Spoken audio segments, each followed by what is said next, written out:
Mm. Yeah.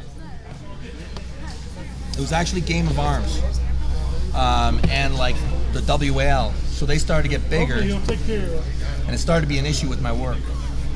Yeah, because my work we were supposed to be very secretive, right? We're supposed to stay away from public camera and everything. Before 2014, I always said I was a farmer, stayed away from the camera really, and then and then they said that I had to quit arm wrestling. Yeah, and I was like, yeah, I've been arm wrestling longer than I've been a soldier, so probably not going to happen. That's crazy. And so I took a year's leave without pay. Let's go left first. I took a year's leave without pay and figured out that I could do it. Like I got by, and then that's it.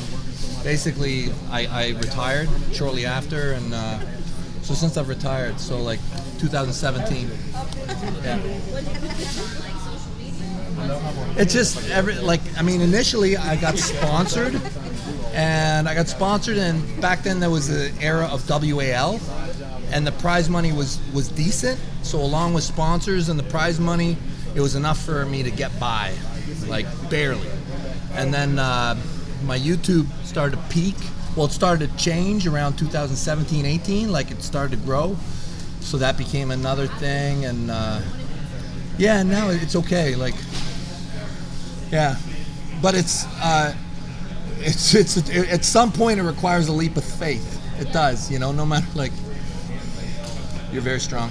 Yes. Yeah, your leap was kind of pushed. Yeah, it was a little bit pushed, a little bit forced, right?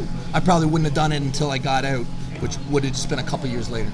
That was always my plan. I figured once I have a pension and I'm set, I'm like, then I'll be able to do it without as much worry.